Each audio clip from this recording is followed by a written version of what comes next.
All right, so you got a hot mic now, so. This is the hot mic? Good. All right, so now that we know how this works, the introduction part will go much smoother. Well, now that you've let me know the introduction started, at least we won't hope. interrupt. Yeah, right. Oh, okay. wait. Hot mic. That just happened. All right, so welcome back to Two Lazy Guys. Mm-hmm. Are we saying colon or semicolon? I'm confused now because Sam... Full colon. Full colon. It should be full colon. I was confused about the semicolon because that is not It's proper. a full metal colon. Exactly. Semicolon doesn't work, right? And, of course, as you can hear, the Angry Viking's back. How's it going? We have with us Sam Sentman. But Running out of whiskey. tonight we are actually graced by, well, I'd say the presence, but it's via phone. Lauren Garrison. Hi, guys. Lauren Garrison, you would know from many of the 8-bits. She is a game player, and rightfully so. And she has our little altar on our table at the moment. Yes. To join us. We have placed her on a literal altar for this discussion. So, now to get through it here, let's see. Oh, and of course, Dave. I'm sorry, the other lazy, the guy that makes up the second lazy man. It's fine. I forgot about me too. So that happens when you're lazy. Here's Dave. I was like, we're good. All right. So Dave Baker is here and raring to go. I don't know if it's a gentleman in me, but I always believe ladies should go first. Mm-hmm. So, Lauren, if you would, what was your favorite part of episode 4? Because we don't discuss these things chronologically. So it's just kind of like whatever stood out to you in episode 4. What was your favorite moment of the episode? Oh, absolutely. Whenever Maeve started to recognize and realize what was happening to her, whenever, she was having the blackouts and she would die and she would run into the guys from, underground and just remembering all that stuff, finding the papers underneath of her floorboard, that was absolutely my favorite part of the episode. That's good. Yeah, and she digs into her skin, finds the bullet, and then says, "None of this matters." Yeah. Now, was that a MRSA bullet, or was that a whole different bullet? That was the bullet from the last time she was shot. But the MRSA bullet was in the same location. Yeah, she seems to be getting Shot in the womb. Yeah, shot in the same place. Well, and I noticed that's a carryover from our last discussion. Is you were pointing out that Evan Rachel Wood got there's shot something directly about in the womb. Yes, something about the womb, and yet they made a direct correlation to that in saying that who was it? It was Bernard to QA chick Teresa. Elsa. Teresa. Teresa. Oh, No, Teresa. Teresa. Yeah, Teresa. Said, you're always folding your arms. Don't do that. Most vulnerable part is Right, your stomach. belly. Belly. I didn't catch that one. I caught on to that, and I was just like, crap. That validates Sam's comment yesterday. Yes. Shot in the Lots of things validate Sam's comments. Shot in the tummy. But anyways, so yeah, Dave, what about you? What was your favorite part, I suppose, of the episode? Probably, in hindsight, I really dug the snake lady, the lady who with the snake tattoo on her upper body. Mm-hmm. Just because. Are you referring to when we first meet her, or? Yeah, in the river. Okay. Was talking about her character or her figure? So she's in the river, and you see the snake tattoo, and the way that it's broken up into pieces, it had reminded me of Benjamin Franklin's political illustration, the join or die revolution with the snake. That's almost in the same style of design. It really is. Because now it's that you point broken that up. out, But see, and good observation. She goes into the story about how she came by the tattoo and she was filling in the various parts with the people that did over her mother, right? Mm-hmm. That's a great observation. I wouldn't have cued in on that if you hadn't reminded me about it. Yeah, because I was like, that was cool. Yes. The name, I can't remember the name of the stake, but there's a flag. There's a stake with a flag. It's yellow. There's a snake on it. I want to say there's 50 of them. Right? Yeah, there should be 50. I don't know. Back then it was colonies, but yeah. Now But that's what it turned into. Is what I'm saying. Is that political cartoon by Benjamin Franklin eventually turned into the Gadsden flag. That's what it is. Yes. So Sam, we'll give you the floor on favorite part. Oh, it's hard. I know it's so easy to fill up a page of notes on one episode. Yeah, I mean, I've got 4 pages from just 2.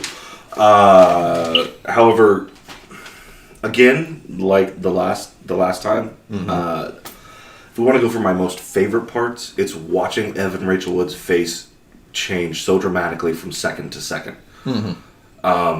It is just fascinating to watch her just be like, "Oh, hi," and then just be like, "I'm gonna kill you."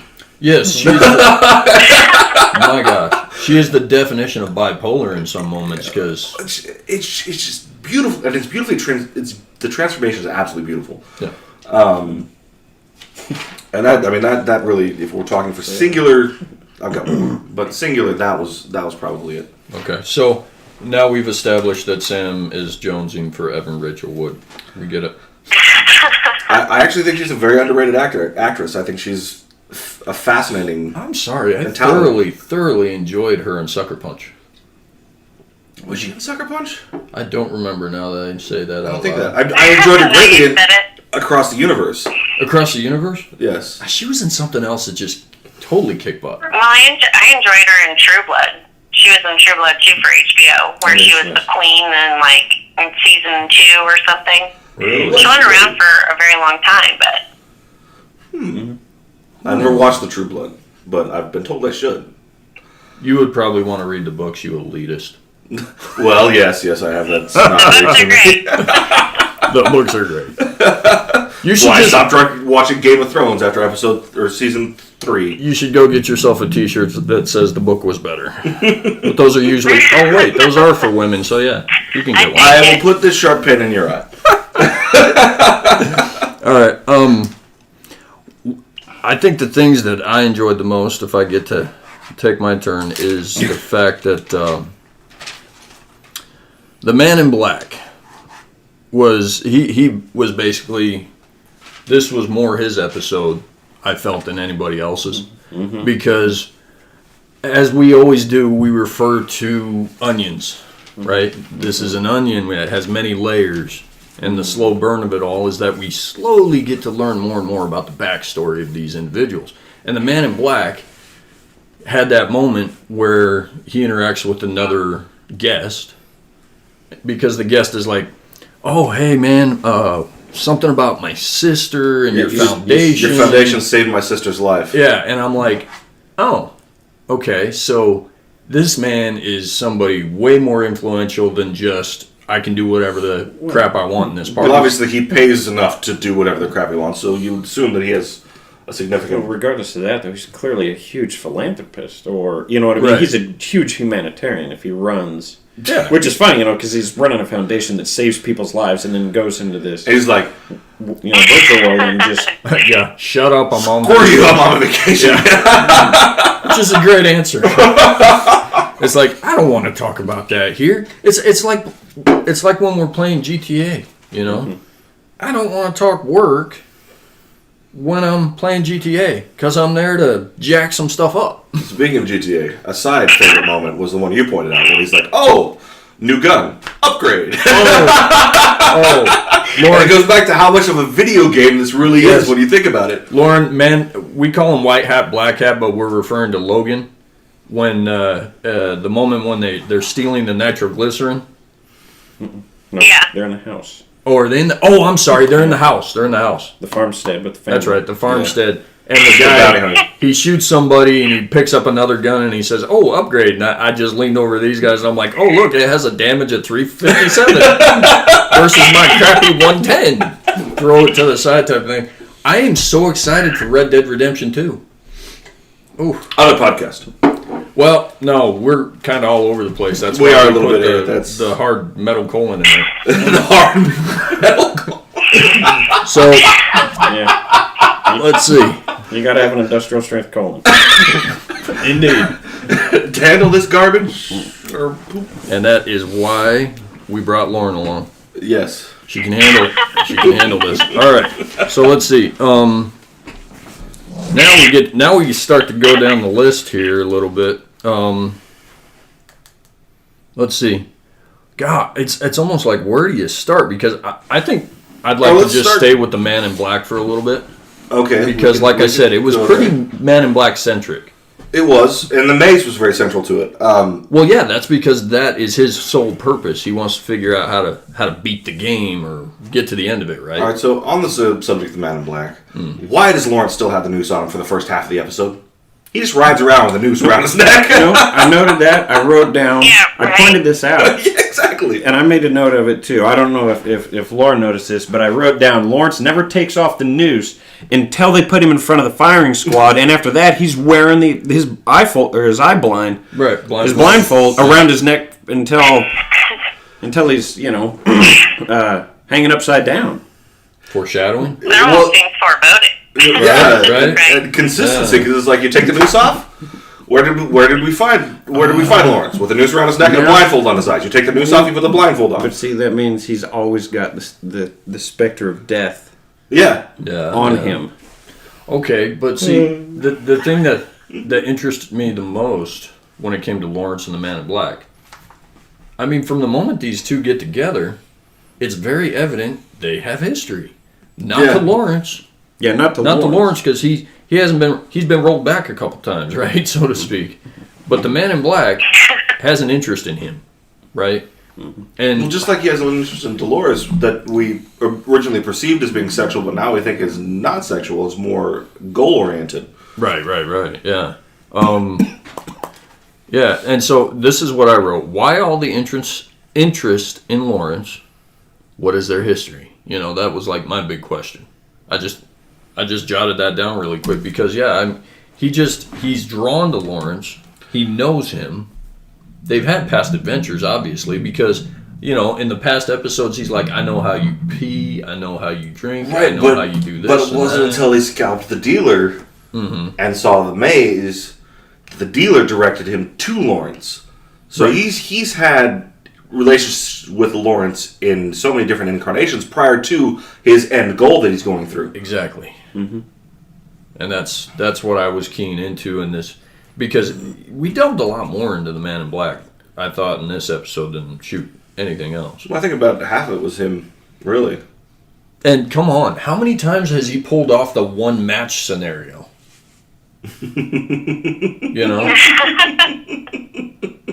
Where he's like, all I need is one match, and she's like, a jail cell full of 20 guys, one match, and a loser. I'll take that bet. And it's like, man, he's super confident.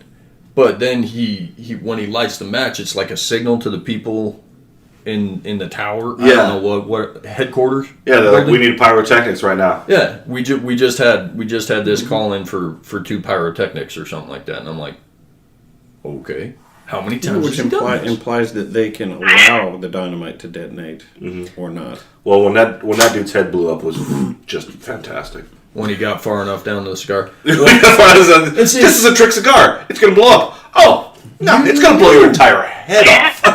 But you knew that was coming because when he offered up the cigars, like a jackass, the dude took them all, and then he turns to Lawrence and he's like, choices, Lawrence, decisions. Yes. And it's like, if he just would have been like, right, let's have a smoke now, they never would have made it to the jail cell and stuff. That's a common thread in the entire revolving story is choices. Oh, and that was one other note I made. He knows Hector's loop. Hector's the Hispanic gentleman that he runs up against, the desperado in the jail cell. Yes. He knows how it ends. Hector's loop. He knows a lot about Hector, which is kind of a trick. He's clearly been there to the point where he's been there for 30 years. He knows everybody. He knows all the storylines. How do you know it was 30 years? Because he said it. Mm-hmm. Yeah, he said it in the first episode. So I've been coming here for 30 years, and every day it's the same. Oh, okay. When he first grabs Dolores and drags her into the barn, he says, "I've been coming here for 30 years." Mm-hmm. That's right. Okay. Yeah. Does Yes. Do you, Lauren, have anything on the Man in Black? Well, personally, I think that he is somehow involved with the park in some way. It's not, like you mentioned, a philanthropist earlier. I don't necessarily think that. I think he's just famous for having something to do with the park itself. And that's, maybe he's an investor or something. I don't know, but I feel like he's involved somehow, which is why he has so much background and backstory on all of the characters and their different storylines. So that's just my opinion about it, I guess. Cool. Yeah, because the way he seems to be approaching it isn't from a designer standpoint, I would say. He's just familiar with them. Definitely not. Yeah, he's had a lot of time with the plots and stories. I wouldn't think he would have any kind of hand in how everything's built. He just somehow knows about everything, it seems like. Well, and you say doesn't he tell Lawrence? Is it Lawrence he says, "Well, I'm here to set you free." Yes. Yeah. Yeah. And by the way, how the heck did he infuse Teddy with Lawrence's blood? What equipment did he have to save Teddy's? I mean, he drained him like a pig. And then he's like, I just gave you Lawrence's blood. Have a rubber suit. Yeah. He's got a funnel. I'm just going to pour it down his throat? That's not how that works. No, but maybe it is with the host. I don't. Well, they just went to the thing where they're like, you're no longer androids. You're basically 3D printed human beings that we programmed. Mm-hmm. True. Was that this episode or was that next episode? Nope. No, we're doing okay sticking on this episode somehow. Well, actually, and you know what? That was something that, like you were saying, Man in Black, The Maze, so on and so forth. It started out with Dolores and her crazy delusions. Like, she is time jumping inside her head so freaking much. And here's a little theory I've got. Did Arnold put his consciousness in her subroutine? No, and I say no because of the way that Ford talked to her, and I don't think that was this episode, but yeah. Well, okay. The note I have is Arnold cheats death. Okay, that was you're right. Yeah, I skipped an episode. I'm sorry. Yeah. That would be a valid point if we hadn't seen episode 5 already. Yeah. Well, I think it's about more. Anyway. Yeah, no. But they're trying to get this illusion where Arnold may or may not be dead. Where there's like an idea that he's cheated death, and part of that came from the conversation the Man in Black had with Lawrence, I think, or the little girl. I don't remember which one it was. Well, with the little girl, that's how it started out. She was drawing the maze in the dirt. Right. But the thing is she wasn't there. That was all in Dolores' head. Who does she tell the maze is not for? That was the Man in Black. So she tells... Okay, so the little girl, Lawrence's daughter, tells the Man in Black, the maze is not for you. Mm-hmm. Now, Man in Black... still pursues the maze. Yeah, still pursues it. He doesn't care. Mm-hmm. Well, that's because in his mind, he thinks it's the end game. Well, I think that it's... Sorry, go ahead, Lauren. It doesn't matter to him if it's for him or not. He wants to take it. I mean, I think that's the whole idea of Westworld, like the area that they're in, that park. It's all about taking what you want when you want it, and there's no rules or regulations. Like if somebody tells you you can't do something, it's like your automatic reaction to be able to do it in that world. Mm-hmm. Yeah, and that's where the heroes or villains, which is another theme that goes throughout it, is who are the heroes and who are the villains? Are the hosts the heroes? Mm-hmm. I don't know. It seems to just be and more the people and the guests the villains, or is it the other way around? There's a duality in there. That's a theme that's constantly played out. To me, it kind of feels like there's not like heroes. Like there are some, like to a degree, people are heroes, and to a degree, some people are evil. But it just seems to be more on a sliding scale of self-control. Yes. Like not necessarily that any one person is inclined more to good.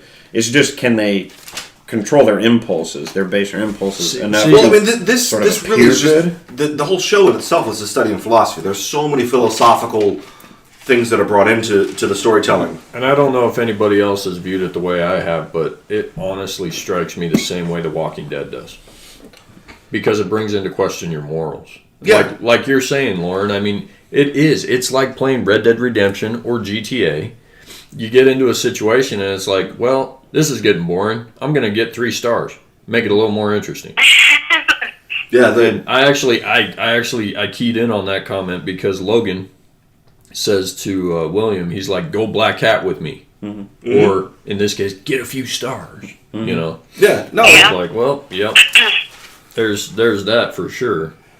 But no, I got to let you know, Lauren, since you can't visibly see us, Dave and I shared a look. We want to know, where do you think... Well, it wasn't that kind of look, Dave. Hey. Okay, maybe it was. Lauren, where do you think Westworld resides? Because Dave thinks outer space. Sam thinks underwater. No, I don't. Dave thinks underwater. I think it's in the national park that was sold off. That's where I think it is. And I have a strange theory that it's just underground somewhere. I think that the park itself, like where everybody interacts, is above ground. Okay. Obviously in a desert area. Or not necessarily desert, like sand desert, but, like Arizona desert almost. And then, like, the rest of it is all underground. Okay. That's what I would think. Yeah, well, they've got the mountain where you've got the pavilion on top of the mountain, and then you see the escalators, where they just go down and down and down and down. So there's like that mesa, and everything is inside of it. That's why I think it's underground. Yeah, but they never show underground. They never show dirt underground. Every time they go underground, it's concrete and steel and glass. Bed to independence. This is in true. that story. I don't care on the show. Yes. Though. On the show, they never show dirt tunnels when they go underground. It's always concrete, steel, and glass. Well, our other podcast where we discuss Resident Evil and the Hive, that's all underground too. That's totally different. But you build underground. You don't have rock if you're going to build a sterile facility, because rock isn't sterile. Right. Rock and dirt are not sterile. Therefore, if you're building a sterile facility, you need to have the outer walls. Right, but what if they're in outer space, though? Well, I'm not going to argue that they're not in outer space. That's what I'm saying. But, what was that, Lauren? I'm sorry. No, I was just saying you just dig a big hole first to start out, and then you just build your walls into that. Exactly. I would think. Mm-hmm. Yeah. Yeah. Well, but valid point, I believe, is they have control over dynamite explosions and things, probably for a good reason, because if they blow a hole too deep, they're going to get sucked out into outer space. Yeah, that's cool. Yeah, you don't want to evacuate the atmosphere. See now in that scenario, you've got the rattlesnakes and the fly and. No, that was what are you writing your notes down there? Okay, so what you did talk about, though, is how a lot of this stuff is like deep type of stuff that you can get into, which is what led me to my Walking Dead comment. I feel like I'm watching Walking Dead, where you get put in this situation. How far are you willing to bend on your morals to survive? Mm-hmm, mm-hmm. But in this case, it's just throw inhibitions to the wind like you're playing a video game. Because in that world, you can shoot someone in the face, pretend they're your boss, and be happy. Mm-hmm. I'm sorry, I went to a dark place. You did go to a dark place. Get out of your dark place. Come out of your dark place, Jim. However, memories. Okay, this is one thing that I'll key in on. Memories are being made religion. Mm-hmm. And Did you catch that? Because do you guys know what Kachina dolls are? Right. You guys know what Kachina dolls are? You know what? You probably didn't grow up in the Southwest at all. No. Kachina dolls. They're these wooden carved and decorated dolls, which pretty much reminded me of the. It's the red thing that the little kid drops. Hang on, the shades. Yeah, they call them shades. That's prior to. It was at the very end. Oh, that's right, because they dug the bullet out. Yeah, Thanks. because I made a note. It is 4. Good. But no. So memories are becoming a religion. And there was that comment earlier where they're like, well, original people thought that the voices in their head were the voices of God. Right. Yes. No. That was the discussion on the last one, which awesome. But okay, And here's the other deep thing that came out of this episode. And this is the thing. Okay, again, I'm sticking with this theme every episode. There is always one line in the episode that is the overall arching theme for it. Yeah. Why continue on a path that leads to slaughter? Yes. Right? That was just beautiful. Mic drop. Yeah, exactly. Mic drop. So that's what this episode is about. And here's the man in black running after the maze. Yep. Here's the man in black doing his thing. The path that leads to slaughter. And I think that the maze isn't meant for him because it's meant to free the hosts. Oh, okay. Because it was built by Arnold. We've established that. Mm-hmm. Who was a guest? Oh, who was a guest? Well, he was a god, and that's another. He wasn't a guest. Oh, he was one of the original architects. Well, no, that's how you talk. Guest. That's how you separate robot from human. Yeah, sure. But Lauren, so you understand how this podcast works now. We do get a little deep into our conversations. Yes. Especially when I'm here. And the alcohol is flowing. By the way, I'm out of whiskey. Oh, dear. I'm trying to keep up with you. It's hard to hear when all of you guys are talking at the same time. We'll try and hand raising. Everybody, hand raise. We'll take turns. Go back to elementary school, kindergarten. All right, I gotta stay off of that. You don't need to do that. Oh, okay. Here's your interesting thing. Yeah, what? God complex comes to bear at the restaurant table. Yeah. Wrong Absolutely. That's the right episode. No, that's the wrong episode. Oh, yeah. Oh, no. Yes. When he pauses time and the entire world, yeah. Yeah, Dude Bro's pouring the wine. I mean, up to this point, we're curious.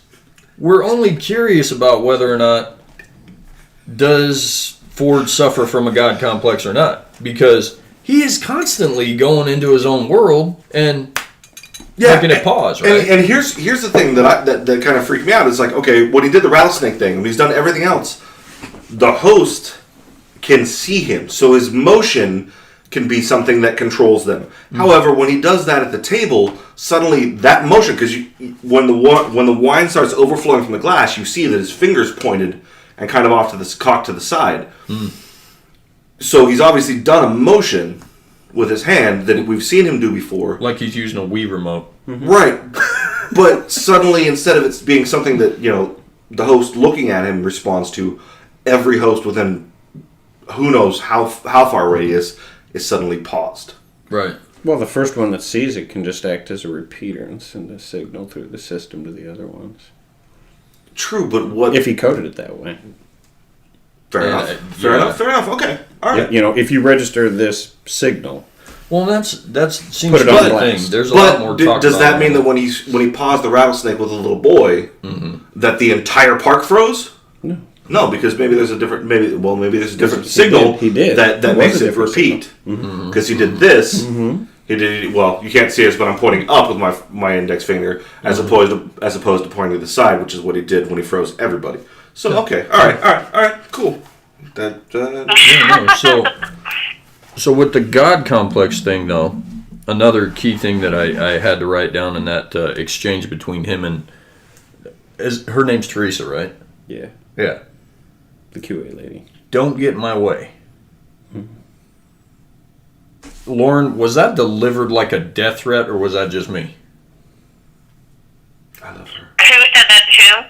Ford says to Teresa, the QA chick that's sleeping with Bernard. I keep thinking, when you say QA, I keep thinking of Elise. Quality control. Oh, yeah, you're talking about you're talking about at the table. Yeah, she's yes. When he says, don't get in my way, that to me was delivered like a freaking death sentence. Yeah, absolutely. I feel like everything he says is a death threat. Yeah, it's always got some kind of unveiled meaning. So absolute going on.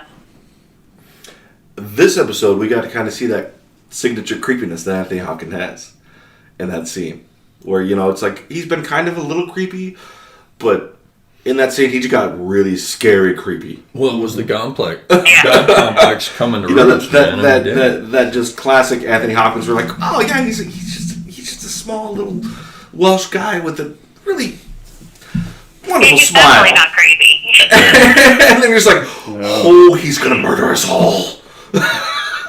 Right. Well, in his company, though, he said, we know everything about our guests, we know everything about our employees. The fact that he knew that Teresa had been there, where she sat, what table and what chair she sat in. When she was a little girl. Yeah, yes. That was a little much. She was visiting as a guest before she was ever a prospect for the employees. Mm-hmm. These guys are data mining on guests like crazy. Oh, yeah. And that's, I think, just like Facebook, one of those things that turns their profit, aside from the $40K a day that they collect. However... Hey, Lauren, he goes on rants like that all the time, huh? Ew. He's going to bring down Facebook. Listen to him. Shut up. Now, speaking of that same conversation... Uh-huh. At the restaurant table. Yes. Yeah. Did Ford have some involvement in Arnold's death? Because there seemed to be a very threatening tone when he was discussing Arnold and threatening her at the same time. It seemed very much like he had involvement there, or well, there definitely was a lot more discussion about Arnold, right? Lauren, were you trying to chime in there? Well, I mean, I feel like every time that they've mentioned Arnold, which at this point I don't think it's been all that much, but I've always thought that Ford had something to do with it, do with his death, since we heard about that, and then just every time he pops up and is talking about Arnold, it's creepy. It makes me think that he was the one that killed him. Mm-hmm. Yeah, it seems plausible. Yeah, the way they handled I don't know. To me, I always look for misdirection in things, because with this slow burn type of thing, I have always wanted it to be, please don't make it the obvious answer. I don't want it to be the obvious answer, because otherwise then it'll all fall flat in the end. And if it does that, well, to me, you're setting yourself up for failure with your awesome storytelling up until now. But no, I've had the same thoughts. It's like, okay, this is all being talked about as a corporation. There's shareholders involved, obviously. And Ford even makes a comment. We talked about this last podcast of how he's like, back in the early days, it was all creation. Mm-hmm. And then it became, not as much fun because corporate world got involved. And that was one of the things that Arnold had a big problem with, was the corporate part of it. And and we see that Ford doesn't think of them as anything but creatures or machines. Right. He doesn't think of them with the humanity that the guests do. He doesn't think of them as anything but what he's programmed them to be. Right. And, his goal is to make them more real, but not to accept their reality in itself. Go ahead, Dave. Oh, no, I was just going to ask if Lauren feels that way. Oh. Yes. We haven't heard enough from you. Do you feel that way as well? Yes, I do. Okay. Because, sometimes whenever he does things that seem like that, but then whenever he's sitting and talking with Dolores, she'll be naked like all the rest of them are. Like, he doesn't care about that, but he seems to have, like, a genuine concern and sentimentality when it comes to her. Mm-hmm. When they're talking. Sort of, but then he doesn't. He's like, okay, I'm talking to you like I talk to a human being, and then he's like, analysis. Right. Yeah. And shut down everything else, and I just want the raw data. Mm-hmm. So there's that God complex again. Yeah, exactly. I mean, to them, they are all just creations. Yeah. He may love them a little bit. He may care for them a little bit, but I'm thinking that he cares more about the hosts that have been around longer than newer ones. Yes. No, that's a valid point, because he keeps the ones in cold storage, right? Like the Gen 1. Yeah, no, I mean, you got Wild Bill. Mm-hmm. And he never destroys any of them. No. Because, those are the ones that he made with his friend Arnold. Right. First created. Now, a little sidestepping here.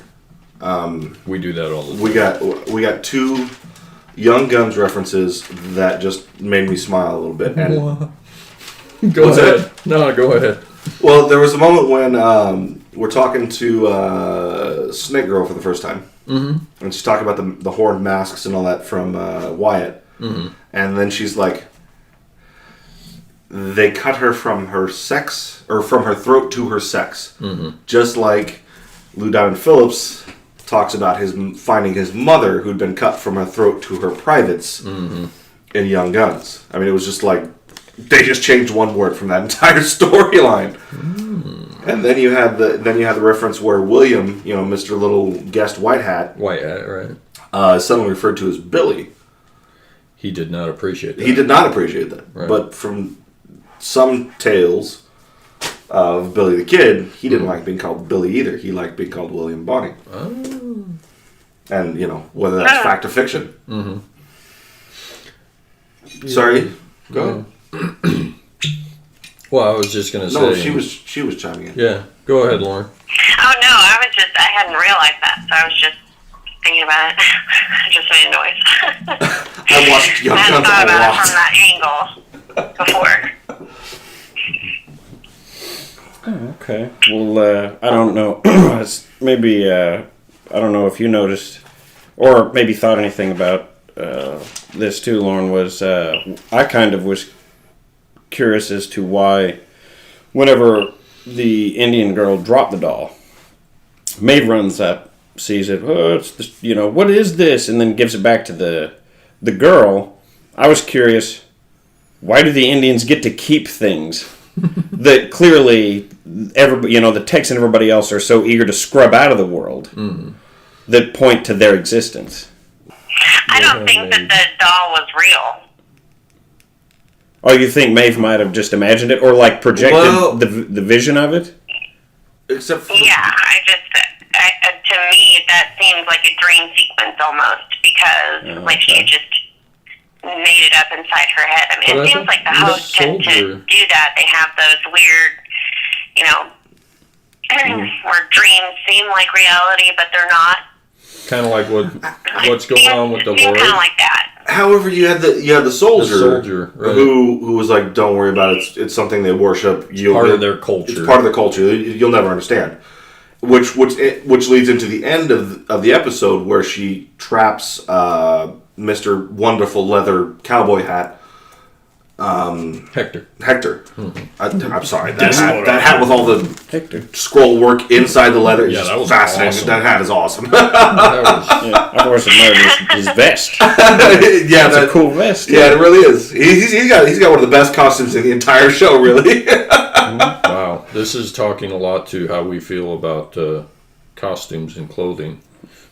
Well, I'm all about hats myself. You're all about vests, man. YMCA. Hey, go ahead.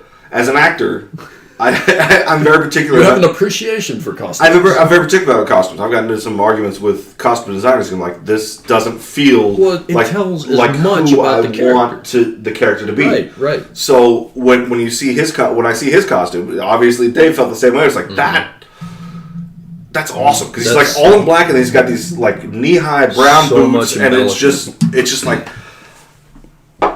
There's a contrast there that's just fascinating. Just in his costume, before you ever meet the guy or hear him speak or see him do anything, you're just, aside from shoot the sheriff in the face. But just the costume really just kind of radiates a whole host of his characters, which is how an actor should be. There should. Never mind. Go ahead. Okay. Well, in talking about Hector, that kind of takes me back to one of my remaining notes here. You got 20 men at the prison, right? That's what was said by the snake lady. Mm-hmm. We're going to call her Snake Lady because... 20 men, by the way, who did not hear a quarter stick of dynamite blow up from about 20 yards away. Thank you. Mm-hmm. You have the entire... When you see that there's a giant, open hole window directly in the rear of that dynamite explosion. These guys can't be more than 60 yards away. They don't hear any of these explosions, and they don't hear the man in black clear everybody out with a freaking firearm. Really? They're that dead set. They're that dead set on killing our friend Lawrence. Really? Jeez. So yeah, I was kind of having trouble reading your chicken scratch there, Sam. Actually, I am. Yeah, make fun of my writing. No, your writing's just your writing is manly. It's block. It's awesome. like my dad used to write. It's just. Yeah. Very legible. Make you a scribe Shout out notes. Yeah. That's how animators there we go. That's how animators write. Well, there you go. My dad was an animator. Were we going to try to program in a break? I got something about hats, and I don't remember what the hell it is. Oh, it had to be Hector's hat. Oh, no. Okay. We were Hats talking about of costume. the blank, something that ends in T and something that starts with an S and ends in an S. So I have no idea what that means. Ant hats? Ant hats. Yes, ant hats. Hats the ants of the... wear hats? Something. However... Oh, you want to take a look at it? It's right there above the pleasure and pain moment at the very end of the episode. Good luck. Huh. So, Which Lauren, one? go ahead and fill the time here with any of your conjuncture. Yeah, come in. You I have nothing to add. While we try to make sense of Sam's handwriting. I should have been. My doctor used to tell me, "Why aren't you a doctor?" He's like, "Why are you working at Target? Why are you doing these things? You're on your own, man. You're on your own. Fine. Sanskrit. Let's go. Are we going to take a break, or are we going to end this podcast in the next 10 what? minutes? I'm wondering if we... What do you think, Dave? We've never done a break before. Should we do a break? Sure, why not? Well, we're almost like 80% through the episode. Yeah, well, yeah, just drive on. Oh, you're right. Let's just do Whichever's easier. As lazy guys, we don't care. So, all right. I told you I was waiting for episode 4 to try to nail down some things, and I was trying to keep all my... What do we call it? Your ducks in a Theories? row? Your Theories? Theories. Yeah. nose Trying to in keep your the nose? theories to myself, right? Yeah. So here I am searching for that dissociative feel of what's going on. Did you key in on it this time? Because It seems even worse in this episode. Like, more evident in this Well, episode. I've got this giant note that's... This one here that's 1, 2, 3, 4... That's six a paragraph. 6 lines of a whole note that is exactly what you're talking about. 6 lines of unintelligible. No, that's actually pretty intelligible. Here, You want to read it? You want to read it? So Lauren, I'm sorry. This was in the last one. I've been trying to hold my tongue about this because ever since episode 2, well, ever since the Man in Black shows up in episode 2, that you have Black Hat and White Hat, William and Logan show up. I just felt this It's basically an anthropomorphism. disassociative thing between Where do we find time it? periods. It felt like there was a time jump happening, and I couldn't put my finger on it. It was driving me crazy. And so what I looked Yeah, at, I've had that feeling a lot, and since they started jumping back and forth through time, it seems like you just can't tell what's actually going on in current time or what is a past experience. And I mean they do that on purpose, obviously, in the show, and it is progressively getting worse, I feel like. and I think the most misleading part of it all is these characters, these people have had past lives, but they've been in the Westworld setting for so long that, like with her going through the farmhand story, her parents dying, that's happened multiple times. She's been drug into that barn multiple times. So the thing that's misleading, again, I always try to key in on the misleading things. They're trying to throw shade at us. Is The shades. The shades. Shade. I Is get it now. you have what Sam was actually talking about, which is wardrobe. Freaking Dolores is always in that blue dress, which drove me nuts because it's like, how are we supposed to know what happened 30 years ago, 60 years ago, if you never change your dang outfit? It's meant to drive you. it's Keep meant- you. And that it's comes meant back to to throw you off. the film. The film that this is all based on is that's exactly what it was. It was a reset. And everybody knew that it was a reset, and nobody's wardrobe changed. When you say reset, you mean like Groundhog's Day?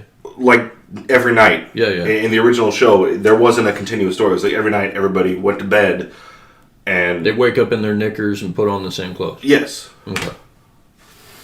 Yep. But no, so what I wrote down is time jumping evident. Because that is one of my theories, time jumping. Don't know how to put it together, right? But later on, there were some things. How did Hector's gang make it back to town so soon?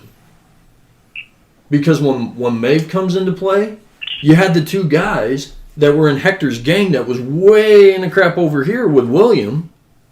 How did they make it back to there? Right? Well, look at them. That's somebody who's seen in this episode that will see. Well, no, I mean, and that's these were the only things. I think that there might be more than. These were the only things that I was able to jump on in episode 4. I'm just like, time jump. I'm just looking for things to try to make my theory stick. Is the problem? Here's something. But what's your paragraph? All right. Well, we're at basically we watch the show, right? And we see Evan Rachel Wood, and we see Ed Harris, and we see all these actors that we're familiar with in different roles, and we care about them. We're literally anthropomorphizing these auto-autonomous builds, and now, which is the hallmark of a good storyteller, when you can have your audience associate with the character, right? Right, but here's where I draw a parallel. We're identifying with the characters. However, as people, were we put in that same environment, would we react the same way that the guests do? Or, would we be just as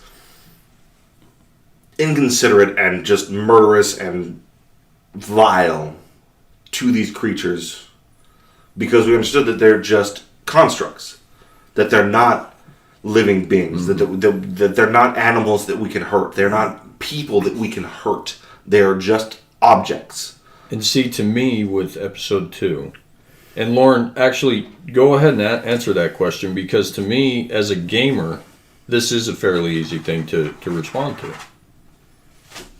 As a video gamer. Personally, I don't think I could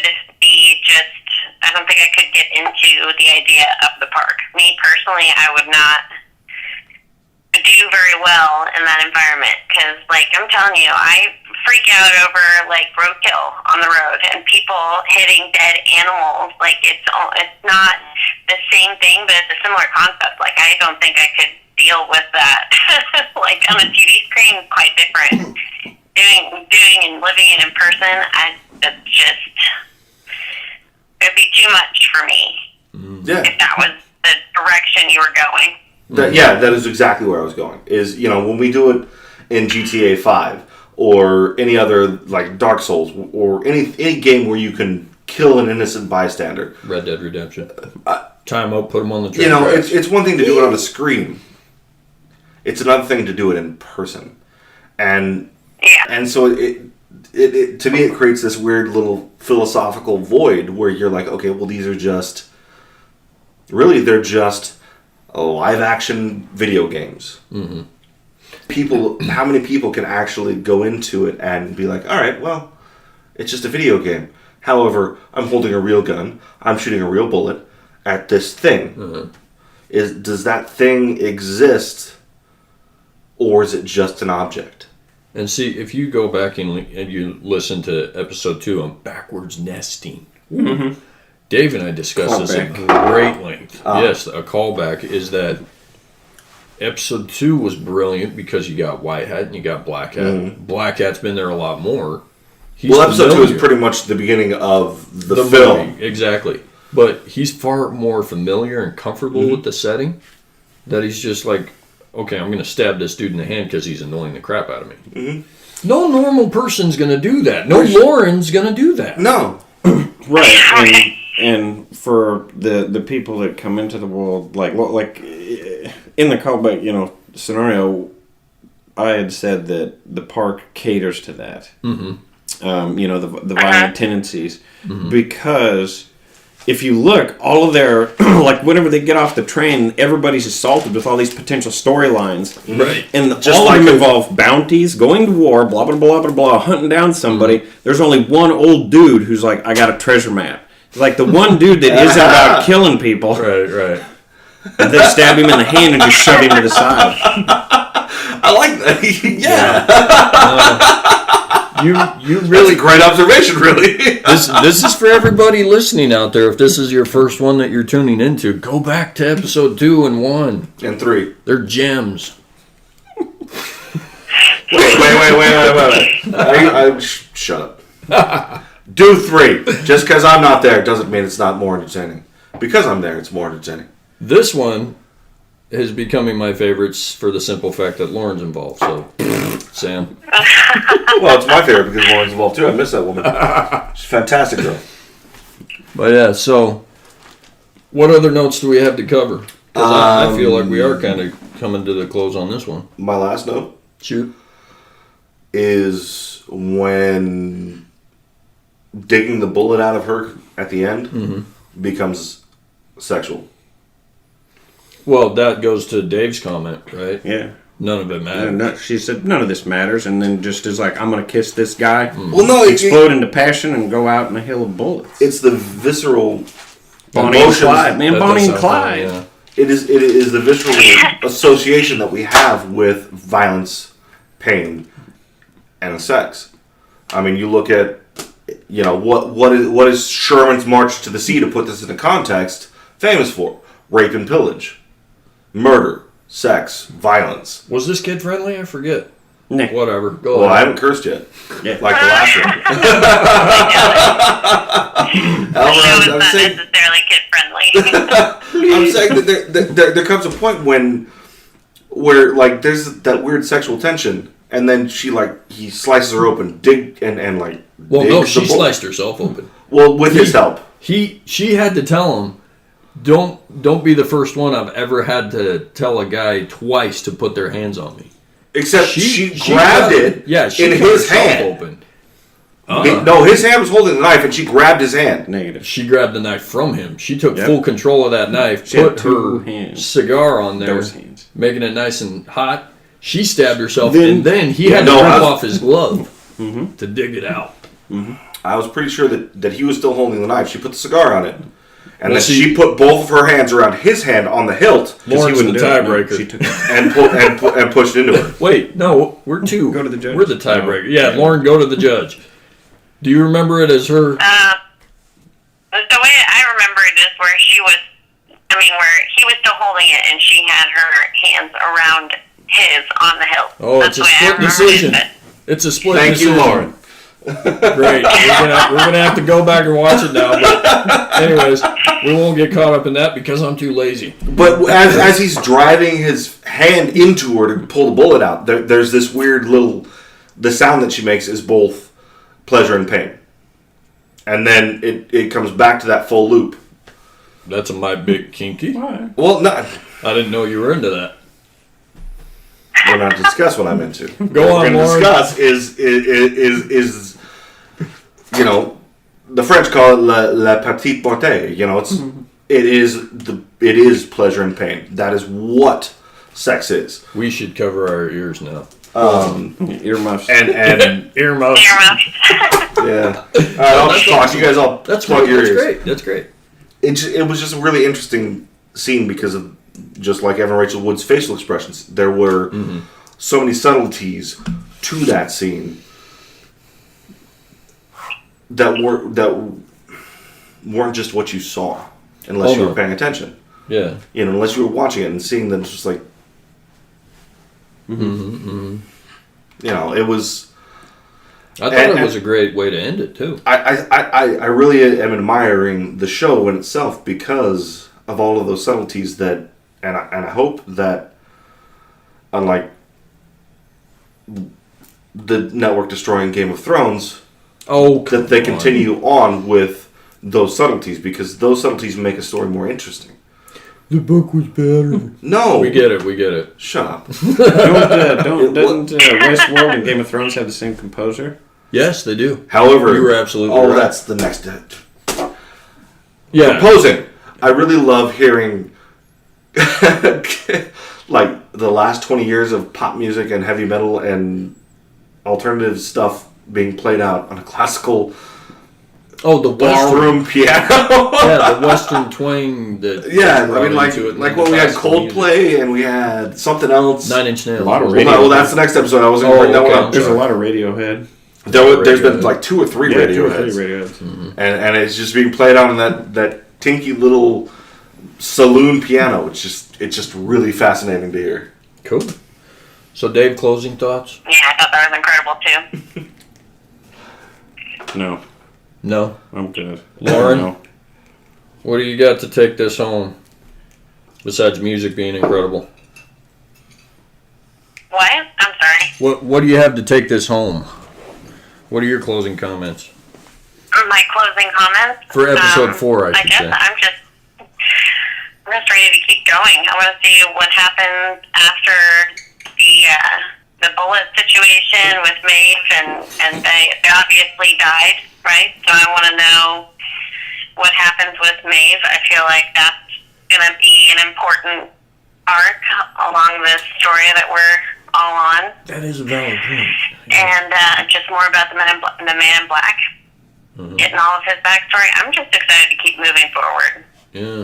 This is one of those seasons that, you just can't wait to, just like Walking Dead, you just can't wait to watch the next one to see what happens next. Beautiful. And that leads to the drum roll, I think, because that was a perfect way to end it. So you guys, everybody out there is going to have to join us for the next episode where we will continue the story of Maeve, because I had the same feeling. It's kind of like, man, that was a suicide pact. It's like we're going out in a blaze of glory, like Dave said, fired bullets. Let's make out. Let's go to another Young Guns reference. So that's 3 Young Guns reference for the whole for that episode. But yeah, so be sure to tune in next time when we delve into episode 5, and hopefully we get to find out more about Arnold, Man in Black, and all that fun stuff. So, And whether or not the flies are robots. what are you doing? That'll be what they reveal first. Say goodbye from everybody. Goodbye from everyone? What? We're too lazy to do that. All right. We just Bollocks. turn it off. Bollocks. Good night and good luck. Yes. bollocks. Have fun. Bollocks. Hey, we're going to use bollocks. Did you stop it yet? No. Oh, okay. Bollocks. Bollocks. Doesn't matter. You can just cut the end off. I don't even care.